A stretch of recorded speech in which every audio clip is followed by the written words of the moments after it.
"Did you really just hit me?" I whispered, my cheek burning as 14 people sat frozen around that table. My husband leaned in close and said, "Maybe now you'll learn to stay quiet." No one moved. No one spoke. I didn't cry. I just nodded, because I already knew exactly what was coming next. My name is Danielle Carter. I'm 34 years old. I work as a medical billing specialist. It's not a glamorous job, but I built everything I have from scratch, and I've never once been ashamed of that. I've always been the steady one in every room, the one who keeps her voice low, keeps her composure, keeps the peace, even when the air around her feels ready to crack. I met Eric 6 years ago. He was confident, decisive, and his family had strong opinions about everything. At first, I mistook that for strength. I thought he knew who he was and where he was going. I admired it, honestly. But confidence and control are not the same thing, and it took me too long to see the difference. The small insults started early, a comment about how I dressed, a joke at my expense during dinner with friends. He began deciding who we spent time with, monitoring how much I spent, questioning where I went. I kept telling myself it was stress. I kept telling myself it was a phase. I was wrong on both counts. If you've ever stayed quiet just to keep the peace, you know how heavy that silence gets over time. It sits in your chest like something you swallowed that never went down. Subscribe and tell me in the comments, have you ever been pushed past your limit while everyone around you looked the other way? You are not alone in this. Hit like or click hype if you've ever had to choose your moment very carefully.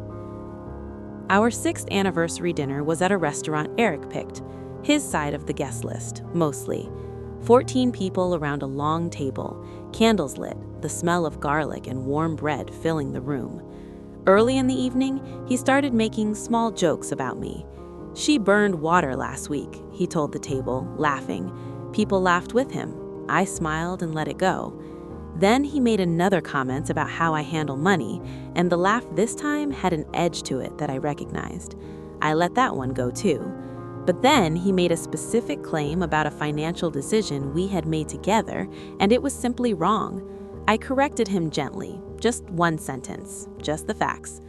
The temperature at that table dropped immediately. "You always embarrass me," he said, his voice tight. "You don't know when to stop." Then he slapped me, open hand across my face. The sound cut through every conversation in that corner of the restaurant. I felt the sting spread across my cheek, and I felt 14 pairs of eyes land on me at once. His mother looked down at her plate and said quietly, "Let's not make a scene." And one by one, people found somewhere else to look. I sat completely still. I took one slow breath. Then I said, softly and clearly, "You're right. I won't make a scene." I reached down and picked up my phone from my lap. After dinner, he told me I owed him an apology. We were barely through the front door when he turned on me. "If you hadn't corrected me in front of everyone, none of that would have happened," he said. I didn't argue. I didn't raise my voice. Something had shifted inside me at that table, and it wasn't anger exactly. It was more like a door closing, quietly but completely. His family came next. Messages filled my phone within the hour. "You embarrassed him. You always have to start something. How could you do that on your anniversary?" Not a single message mentioned what he had done. Not one person acknowledged the slap. I was completely alone in that version of events, and I understood then that I had always been alone in this house. A few days later, Eric locked me out of our shared bank account. He handed me a small amount of cash and told me, "Until you learn respect, I'm handling the finances."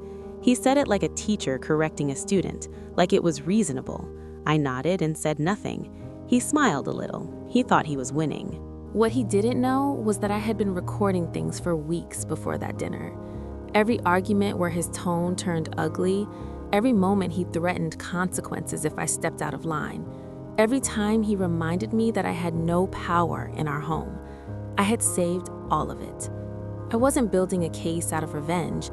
I was building protection because somewhere deep down, I had known for a while that I was going to need it.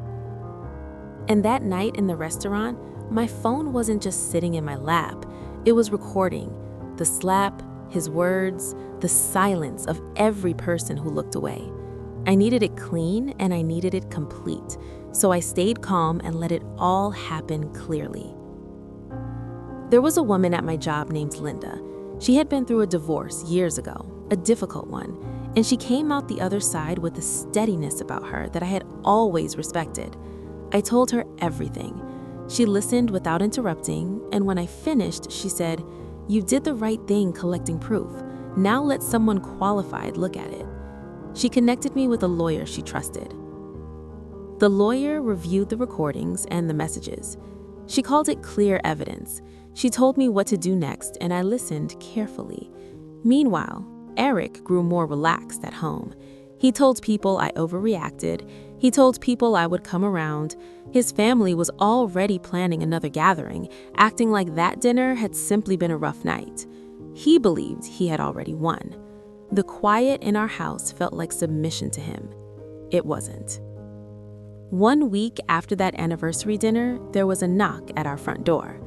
Eric was on the couch watching television. He looked comfortable. He looked like a man who had no concerns. He opened the door to 2 officers standing on our step. "What is this about?" he asked, and his voice carried that familiar edge of irritation. "We received a report regarding domestic assault," the officer said. Eric laughed, short and dismissive. "This is ridiculous." Then the officer pressed play on a recording. Eric's own voice filled the entryway of our home. "Maybe now you'll learn to stay quiet." And then the sound of the slap, unmistakable and clear. The laugh left his face completely. "She set me up," he said. "Sir, we're going to need you to stand up." I stood in the hallway and watched it happen. His phone started ringing almost immediately, his family calling, confused and loud, and suddenly very interested in the details. But there were no more details to manage. The truth had already spoken, exactly as I had planned. I moved out within the week. A lawyer, a plan, and a very clear record of what my marriage had actually been. Eric faced charges. The people who had messaged me blaming me for ruining a dinner went completely silent. His family stopped calling altogether. And for the first time in years, I felt the weight of that silence lift off my chest. I didn't scream at that dinner table. I didn't fight in public. I didn't beg anyone to believe me.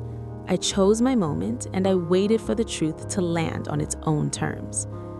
Sometimes strength doesn't announce itself. Sometimes it just waits. If you've ever been humiliated in front of people who should have protected you and every single one of them looked away, I see you. Share your story in the comments. You are not alone. Subscribe to be part of this community and click hype to help this story reach someone who needs to hear it today. If this hit home, like the video and let me know your thoughts below. Your support means more than you know.